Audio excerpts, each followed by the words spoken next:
Hi guys, it's Kelly. I'm back again with another video. This video is actually part of the new Hero Arts 2018 catalog blog hop, and there's lots of awesome products from them. I am going to be using a few different ones today. The first one is the Storytime stamp set, then also the one in the study, which is kind of like in the accessories, and then the bookcase, which is a wood mount. I know we're being very different, but not too different because it's a one-layer scene card. I do have a couple of other cards that are part of the hop that are on my blog. If you would like to step over and see those, you're more than welcome. It'll be linked below. But basically what I'm doing here is Hero Arts was generous enough to send me their intense black ink so that I could try it. This is Copic safe. It's pretty comparable to the Simon Says Stamp one that I normally use. I didn't have any issues with it whatsoever. So that's another one you can kind of add into the recommendations if you're looking for Copic safe ink. Here I'm basically just stamping and masking as I go. I wanted this when I was looking through to see what the new products were going to be, this story time immediately just captured my attention because I love books. And I loved books as a kid, and I love books as an adult. I'm actually trying to keep track. I saw somebody on Facebook had kept track last year of like how many books that they read. And so I'm trying to keep track. I think I'm 6 in for the year as of right now. So I just really thought that it would be super cute. I stamped a little doggy and a little boy because that's what I have. Well, I have a big doggy and a little boy. So I just kind of envisioned this, as myself, my little peanut, my little puppy, like what we would look like if we were, I don't know, back from a different era and I kind of looked like Aurora from Sleeping Beauty. I'm just saying. Anywho, so I'm stamping all of that. I'm not worried about masking like the legs of the tables, but I am masking everything else because I knew I wanted to stamp the bookcase in the background. I used soft sand ink from Hero Arts. They actually don't make this anymore. My apologies. I didn't know that at the time I was using it. But just something to note here, you want to make sure that you stamp higher than the legs of the chair or the table. So wherever that lands for you. Also with these large wood mount stamps, typically I would flip this over and put my paper to like on top of the stamp and then just kind of rub over the top of it. But because I needed to know perfect placement here, I basically, what you couldn't see was when I was lining it up, I was looking at it from the side. So like my face was down almost level with my desk so I could see where it was going to line up at. And then we're going to move right into the Copic coloring. So this is a longer video. I'm sure you noticed it's about 30 minutes long. Lots of coloring, lots of things to catch up on. So it's going to be a little bit of story time. My wonderful husband today brought me a Dunkin' Donuts coffee. And it's the first Dunkin' Donuts coffee I've had in almost a week. And some of you are probably thinking like, oh my gosh, why are you giving up coffee? No, don't be crazy. That's just crazy. I have been sick. I have been, basically I was in bed for about 3 days. I thought it was the flu. I ended up having to make a doctor's appointment because with my job, they actually hold you accountable if you call off sick. So if you miss more than 2 consecutive days, you have to have a sick note to go back to work. And so I called my doctor. I went in and they were like, we think it's bacterial. You have a respiratory infection. And so then they gave me my meds and sent me on my way. I cannot even remember the last time I was that sick. Saturday night, I think, was probably the worst of it. And I was so congested, nothing was moving. It was completely miserable. I had the chills. My poor husband couldn't even sleep in the same bed with me. He was like, yeah, peace, I'm going to the couch. He's been really amazing all week though. Like he made me chicken noodle soup and cleaned my house and took care of me.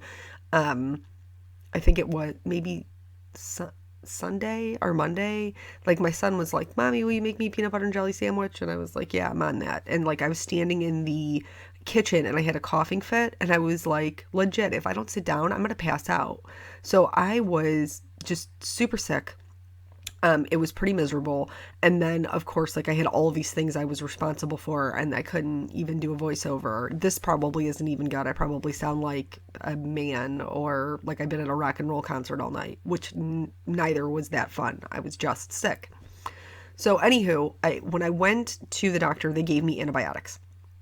And so I go pick up my prescription, which also was like, it was almost like too much. Like I was on my way home from the drugstore and I was like, pooh, hope I'm gonna make it because I'm feeling really tired and just kind of shaky. So anyway, got home, I read the little instructions. It says don't take with food, and I'm like, okay, I'll do what they tell me to do. And bacterial infections, which I asked at the doctor's, it's not contagious. Like I can't give it to my kid.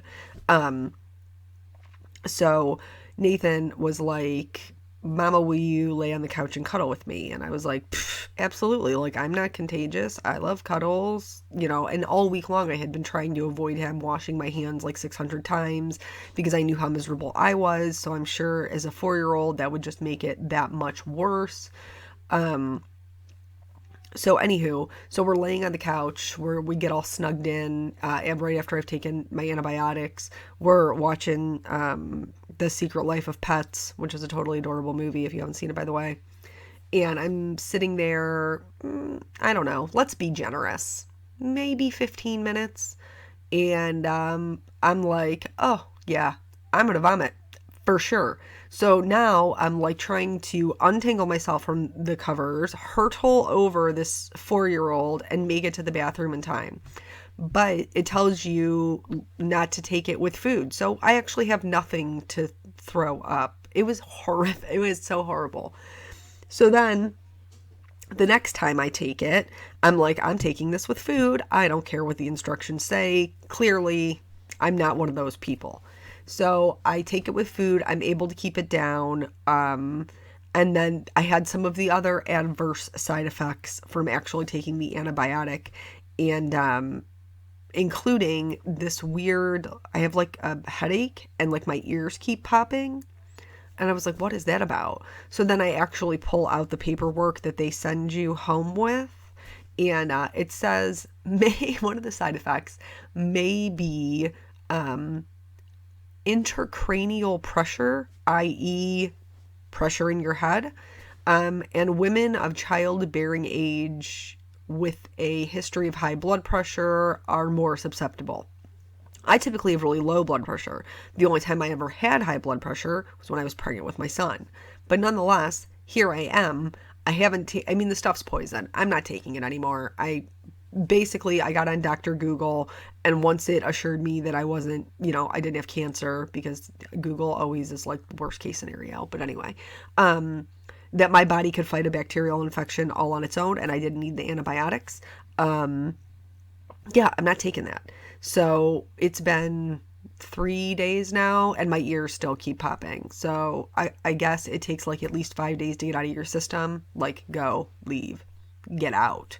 I'm over it. But I did call back. I'm not completely irresponsible about my health. I did call back my physician and ask them like if I needed to be on something else or if I could just ride it out. And so far it doesn't look like they're calling me in any prescriptions. Like, what happened to just good old amoxicillin? Why all the new weird ones? I don't know. Maybe it's not that new. Maybe she thought it would work better. I don't know. I'm not taking it. Anywho, back to this little coloring scene. So basically, I just really thought that it would be a super cute scene because I do love book reading, and we read a book to my son every night, whether that's me or my husband. And so I thought that this would be super cute. I do think she looks like Sleeping Beauty, aka Aurora, in her little dress. And I went with, I don't know if you remember that at the end of the movie. I'm totally dating myself because I did watch Sleeping Beauty as a kid, not like when they re-released it out of the vault or whatever they call that. I watched it as a child. At the end of the movie, her little fairies are Flora, Fauna, and Merryweather. And at the end of it, they can't decide what color her dress should be. And Flora and Merriweather keep changing it from pink to blue and pink to blue. I'm straight Merriweather. I went with blue when it finally got to the coloring of the dress, because if I was gonna wear it, now remember, I told you I went into this with the little idea, me, my child, my dog, I would wear blue. I would not wear pink if I was gonna wear this dress. But anyway, so I started with 3 colors for her dress. I don't really know what I was thinking. I'm always 4 colors, so I don't really know why I thought I would give it a go with 3, but nonetheless, that's what I thought. Don't worry, I'm going to bring in a 4th color because I need them. I just need them for the coloring. So basically, I'm adding shadows coming out of her lap because the book is sitting there. Shadows on the inside of both of her arms. And then let's talk about these little folds in her dress. Basically, I'm adding shading to one side or the other. On the left-hand side of her dress, the shading appears to go to the left. Like it would make the most sense. That's how the dress is folded. But then if you look down like catty corner from her hand, it switches. It switches to the right. So that's just something like when you're looking at folds to pay attention to. Other than that, all I'm doing, guys, is just adding a line of color. Now, you've heard me say this before in coloring, you want to conserve your highlight, and this is no different. You want to make sure that you have some light areas, but all I'm doing is just adding a line. Right now, I'm not worried about blending it in or fading it or any of that. So with the darkest color, I am going to hit those little areas on her sleeves, like where her elbows are. And then she also has kind of like some gathering or ruching kind of at her waist. I'm doing the same thing around the arm and the book. And then for the darkest color, I'm doing the same thing. I'm doing the line. But when the ones come more to the front, I'm not taking it all the way up. I'm just taking it about, I don't know, maybe 3/4 of the way. On the left and the right hand side of the dress, I am doing the full line in dark. And now we're going to start blending things out. I just wanted to show you I'm bringing in that BO1. Because here's where I know. I'm like, what am I doing? I'm trying to do this with 3 colors like a crazy person. So I'm blending those out. Just, using the tip of my marker, using the flicking motions. I'm going with the shape of her dress. I can hear my son giggling in the hallway. Anyway, so I'm shading, I'm doing the flicking motions with the shape of her dress. And then I'm going to start bringing out that color a little bit on each one of those folds. Now, this is entirely up to you. As much or as little as you want, as long as you're leaving a highlight.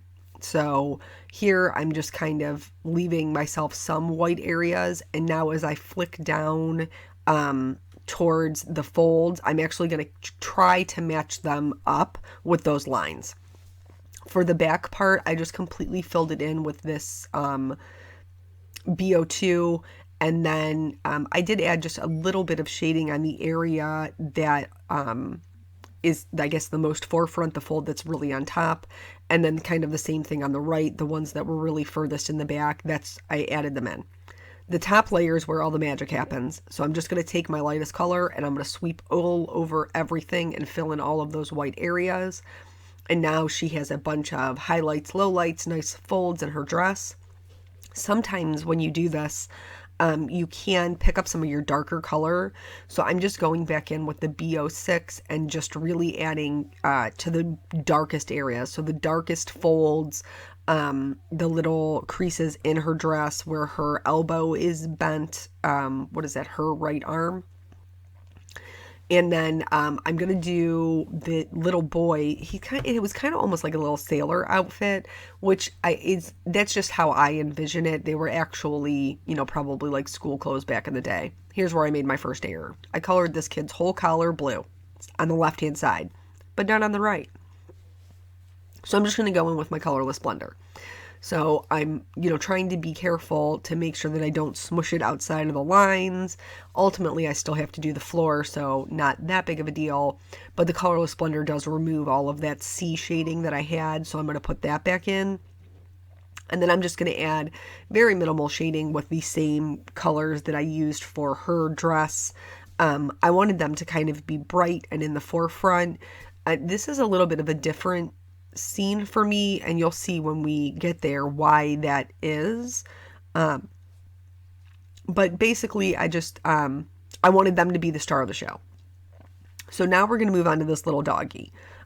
My dog this dog looks like a basset hound, straight up basset hound, which are totally adorable, except for the howling. That's why I could never own a basset hound, because of the howling. But let's be honest, like if there was a basset hound that was in like some dire straits and needed a home, like I'd still take it home because I love all dogs. But my dog is also a rescue, and she is a boxer mastiff mix. She is a brindle coat. She looks like a junkyard dog. I'm not kidding. When I first brought her home, the only collar that we had at the station for me to bring her home with was like one of the old school like choker chain type collars. And so when I brought her home, that's what she had on, and she's like this big brindle coat looking. She looked fierce, and she's just the world's biggest baby. But anyway, not that she's not protective, she is. And it's funny because she used to be, like, I'm still her favorite person, but I was the one she protected. Like when we would go on walks and like there would be strangers that would approach, Molly would plant herself in front of me and bark at them like, this is mine, keep moving, don't look this way, nothing to see here. And now when we go for walks, she plants herself in front of my son. So it's like kind of like she knows this one's more important than that. Like he's the little one, he needs the most protection. But anyway, she's a brindle. So I wanted to kind of mimic her coat. And I had seen Sandy Allnock had done a brindle coat. I saw, where did I see it? Instagram maybe? I don't remember. But anyway, and so it was super cute the way that she had colored it. And so my dog is a brindle coat, and so I decided to kind of try my hand at it. At first I showed you, like the shading that I showed you was basically what you would do if you just wanted to shade the dog one color. The brindle coat part of it is I just kind of did like stippling or dots in a variated striped pattern. And then added some extra shading around the dog's face because my dog's face is much darker. And then to blend all of that in, I am just going to go over it with the main color, which was the E55 again. Going to move on to the lamp now. I tried to pick more, I guess, subdued colors. She's very bright. The little boy's very bright. Those are kind of where I wanted the focus to be. But I really do love the little accessories. They are super cute. That In the Study set has so many good ones. So here I am using kind of like a army green. And I'm going to leave a highlight on the right-hand side. I always leave my highlight bigger than I need it to be because sometimes markers get away from me. Like it just is. And as long as you know yourself going in that you have to leave a larger highlight, then hey, no big, because you'll be able to fix it in the end. Also, if you just totally lose control of your shading and you just completely eat the white highlight, also no big. Put it back in with a white gel pen. But anywho, I'm adding darker shading kind of to the left-hand side. I'm leaving a little bit of lighter area to the left-hand side of it, just to a little bit of reflective light. And then I'm going to work back out towards that highlight, towards that lightest color, and just kind of blend the colors as I go. I'm not really doing any flicking here so much as just kind of filling in. And then once I'm out to that lightest color, I'll be able to make that highlight just a little bit smaller, but it'll still look shiny. For the armchair, I totally love the way this came out. It's funny, the things that I guess make us happy. The little armchair made me happy. But I'm using warm grays. I kind of wanted it to be like an old school white leather chair kind of deal is what I was going for. But here again, when I'm talking about following the shape of an object, those arms on the chair round out. So your flicks of color should be more C-shaped. Starting with my lightest color and kind of mapping out those shadows, and then I'm going to work out towards the darkest, again making sure that any shading that I'm adding, especially to the arms of the chairs, are more C-shaped, more rounded. There would be shadows where the cushion meets the back of the chair. There would also be some shadows where the edge of the chair, like the edge of the cushion, hangs over. So one edge should be lighter or darker. That doesn't even make any sense. The top edge should be lighter. The bottom edge should be darker, like meaning where they meet. And then again, just adding shading around kind of each individual area, because this armchair is so sectionalized. Is that a word? So sectioned off, so sectionalized. I don't know, whatever. You get what I'm saying. The darkest shading that I'm going to add is going to be this W5. I did use just a little bit of W7, but only where the cushion meets the back of the chair. I used it on the back of the chair. So the other thing that I kind of wanted to talk about, which is kind of fitting that this is a Hero Arts blog hop, was Kelly. Hi, Kelly. Not me, Kelly, follower Kelly. Had asked me, and some other people have asked me as well, about design teams. And so how did I get on my first design team? I got on my first design team by applying. That's it. It's that simple. And I kept applying until somebody said yes. Yes, that means people said no. People definitely said no. And that's okay, because when I first started applying for design teams, I wasn't smart about it. I started applying for design teams of just companies that I really loved, but maybe weren't the best fit for me.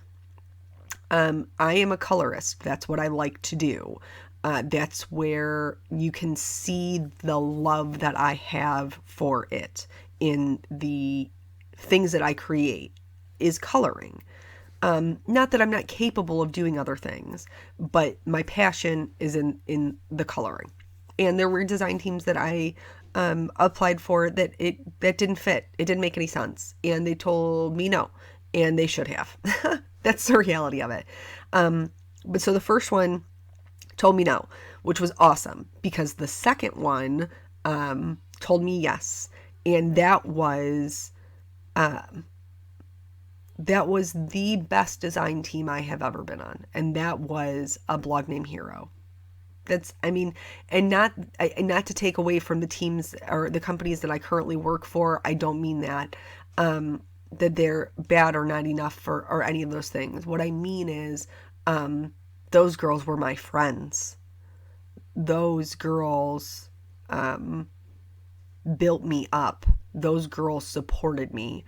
So if you get on a design team that is good, that the people are good, and I don't just mean the stuff that they're producing, I mean the people are good people.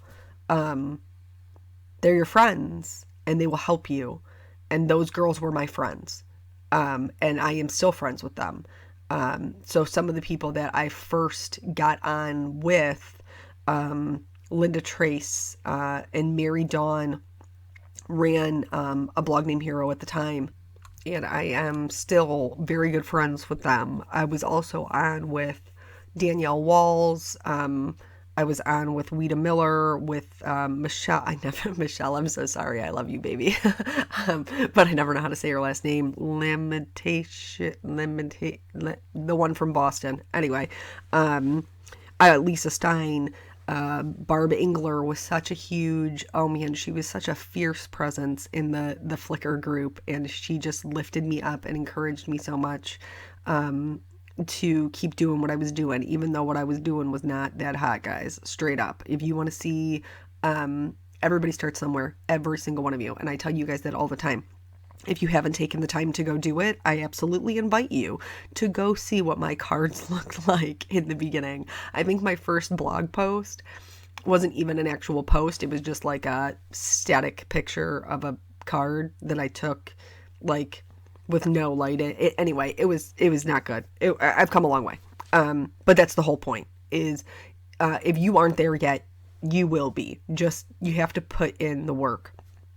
So, but those design teams introduced me to other design teams because it got my work out there, and it also led me to the people. The people. I cannot even tell you how important that is, that encouragement and that friendship and meeting those people who will help you, who kind of have done it, who have worked their way through it and can give you some guidance. So, like I told you, Danielle Walls, I met Danielle when I first worked, on a blog named Hero. We were on it together. And then she started Neat and Tangled. And now we stayed friends. It was a long time before I joined that design team, but that's where that friendship started. Same thing with Christine. Christine, who runs Create a Smile. I was on their design team for a long time, and I was on a blog named Hero with her. I think design teams are super important, and I think kind of going through that rite of passage is also very, very important. But you have to be willing to do the work, and design teams can be very demanding. Don't put too much on your plate. Don't stretch yourself too thin. I did that a lot. There was at one point, I think I was on like 6 design teams, and I was still working a full-time job, and I'm like, I am a psychopath. What am I doing? And I remember sitting down talking to Kathy Rakusen, and she's like, girl, you got to kick some of these. And I was like, she's totally right. But like, it was so hard for me to say no, and I just wanted to work with everybody and make all the pretty things. But be aware of your boundaries. Learn how to say no. What else about design teams? Just keep applying. Just because they say no now doesn't mean that they'll say no later.